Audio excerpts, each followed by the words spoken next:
Alhamdulillah nahmaduhu wa nasta'inuhu wa nastaghfiruhu wa natubu ilaih wa na'udzu billahi min shururi anfusina wa sayyiati a'malina may yahdihillahu fala mudilla lahu wa may yudlil fala hadiyalah wa asyhadu an la ilaha illallah wahdahu la syarika lah wa asyhadu anna Muhammadan abduhu wa rasuluhu la nabiyya ba'dah.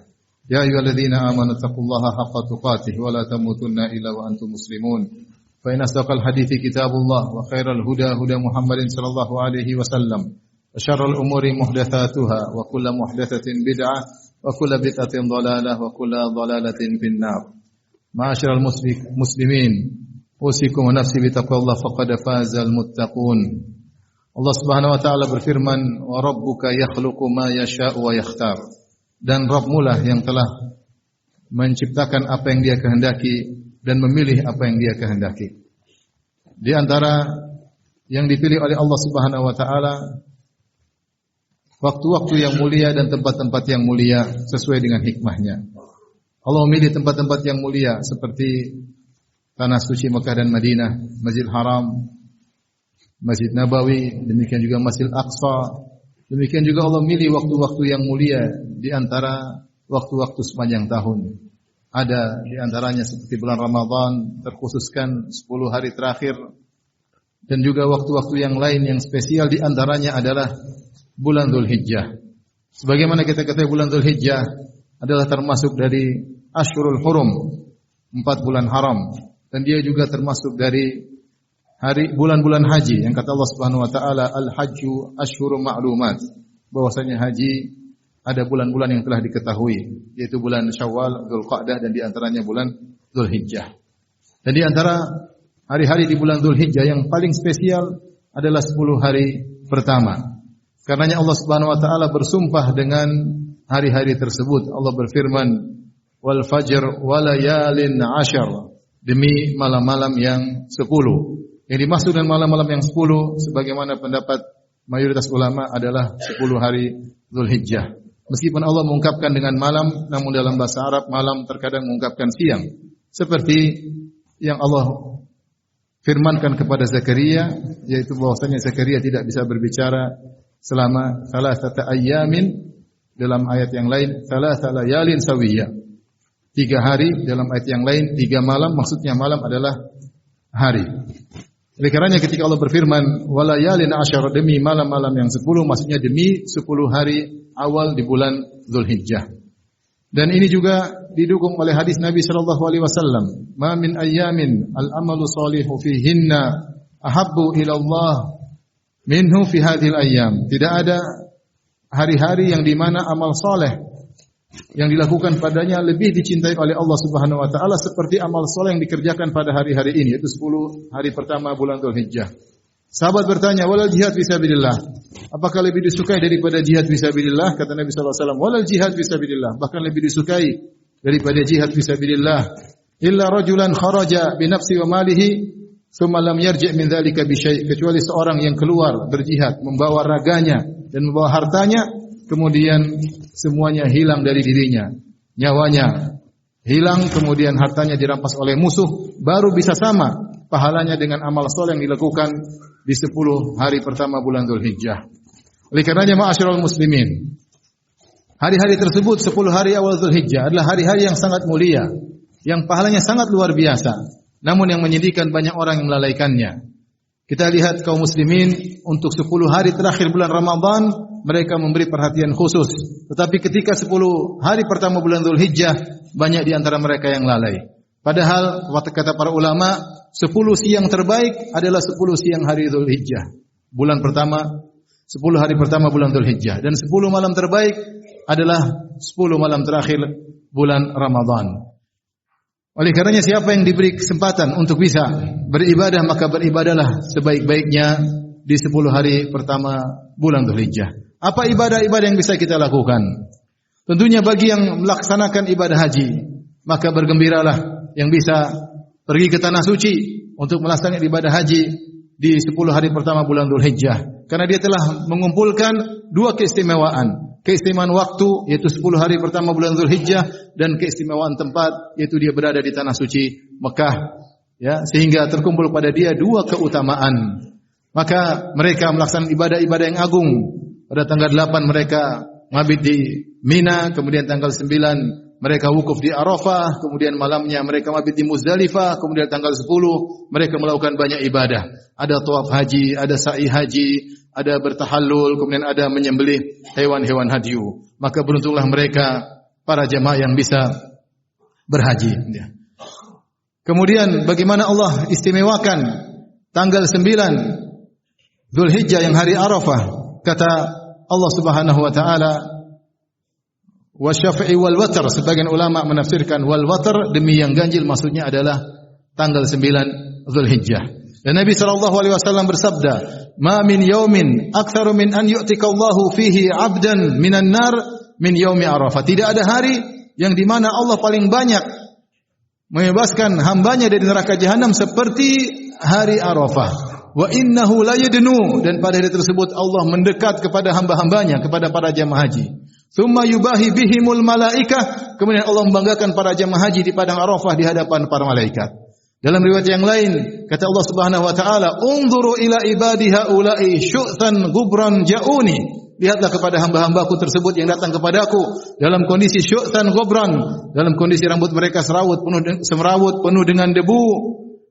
Ushidukum inni qad ghafartu lakum, maka aku saksikan kepada kalian sungguhnya aku telah mengampuni dosa-dosa mereka. Dalam Sahih Muslim kata Allah Subhanahu wa taala, "Unzuru ma arada haula." Lihatlah wahai para malaikatku apa yang dikehendaki oleh mereka, apa yang diinginkan oleh para jemaah haji yang datang berkumpul dari jauh, mengeluarkan uang yang begitu banyak untuk wukuf di padang Arafah. Apa yang mereka inginkan kata Allah Subhanahu wa taala. Semua keinginan mereka akan Allah kabulkan. Ma'asyiral muslimin, maka itu kemuliaan yang Allah berikan kepada orang-orang yang berkesempatan untuk bisa berwukuf di padang Arafah pada tanggal 9 Dzulhijjah.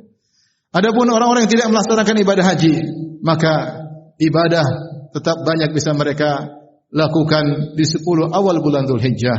Di antaranya ibadah yang agung adalah berzikir kepada Allah Subhanahu wa taala.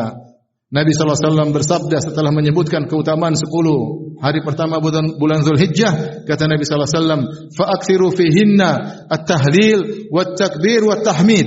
Maka perbanyaklah untuk bertakbir, yaitu Allahu akbar, Allahu akbar, bertahlil la ilaha illallah, bertahmid alhamdulillah. Maka hari-hari tersebut basahi lisan kita dengan banyak berzikir kepada Allah Subhanahu wa taala. Jika sudah terlihat hilal bulan Dzulhijjah di akhir bulan Dzulqa'dah, maka mulailah kita banyak berzikir subhanallah walhamdulillah wala ilaha illallah Allahu akbar. Dan kata para ulama ini di antara sunnah yang ditinggalkan. Betapa banyak orang tidak berzikir di 10 hari pertama bulan Dzulhijjah, padahal sangat dianjurkan oleh Nabi sallallahu alaihi wasallam. Aqulu qouli hadza astaghfirullah li wa lakum wa lisal muslimin kulli dhanbin wa khati'ah fastaghfiruhu innahu huwal ghafurur rahim.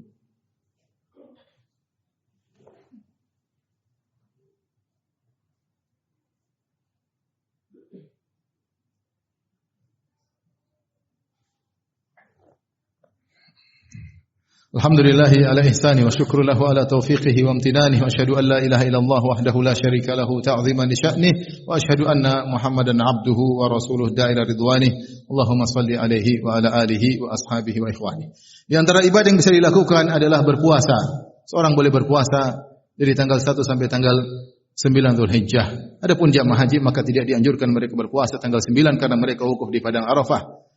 Adapun yang tidak berhaji maka dianjurkan untuk berpuasa. Sebisa kita, kapan kita yang berpuasa dari tanggal 1 sampai tanggal 9 silahkan. Dan sangat ditekankan tanggal 9 Dzulhijjah yang disebut dengan puasa hari Arafah. Kata Nabi sallallahu alaihi wasallam, "Wa siyamu yaumi Arafah ahtasibu 'ala Allah an yukaffira as-sanata allati qablahu wa as-sanata allati ba'dahu." Dan puasa hari Arafah, aku berharap kepada Allah Subhanahu wa taala agar Allah mengampuni dosa-dosa setahun setelahnya dan setahun sebelumnya. Jika seorang taruhlah dia tidak punya dosa, maka akan diangkat derajatnya tinggi oleh Allah Subhanahu wa taala. Namun siapa sih di antara kita yang tidak memiliki dosa-dosa? Bayangkan jika orang-orang tidak berhaji, puasa di hari tersebut, hari Arafah, diampuni dosa-dosanya, bagaimana lagi dengan yang datang di padang Arafah untuk minta ampun kepada Allah di padang tersebut. Kemudian di antara ibadah yang agung adalah berkorban pada tanggal 10 Dzulhijjah, Yaumun Nahar. Yaumun Nahar adalah hari yang teragung sepanjang tahun. Nabi sallallahu alaihi wasallam bersabda, "Inna a'dhamal ayyam indallah yaumun nahar." Sungguhnya hari yang teragung di sisi Allah adalah hari nahar. Kata para ulama, siang termulia adalah hari nahar 10 Dzulhijjah dan malam terafdal sepanjang tahun adalah malam Lailatul Qadar. Oleh karenanya pada hari tersebut banyak ibadah yang dilakukan oleh para jamaah haji tanggal 10, yaitu mereka tawaf ifadah, kemudian mereka sa'i haji, kemudian mereka bertahallul, kemudian mereka menyembelih hewan hadyu, kemudian mereka melempar jamratul aqabah, amal-amal yang berat yang dilakukan jemaah haji semuanya pada tanggal 10 Dzulhijjah. Adapun jemaah yang tidak berhaji, maka mereka bisa melakukan ibadah yang sangat dicintai oleh Allah Subhanahu wa taala, yaitu menyembelih korban.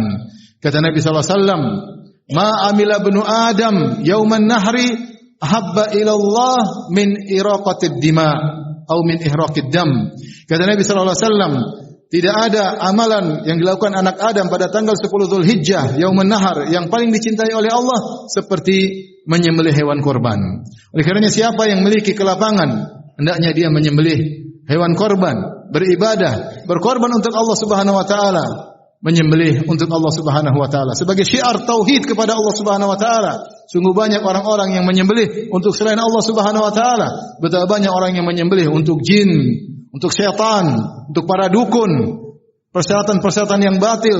Maka kita melakukan syiar menyembelih hanya untuk Allah Subhanahu wa taala, dan itu salah satu bentuk bersyukur kepada Allah Subhanahu wa taala yang luar biasa.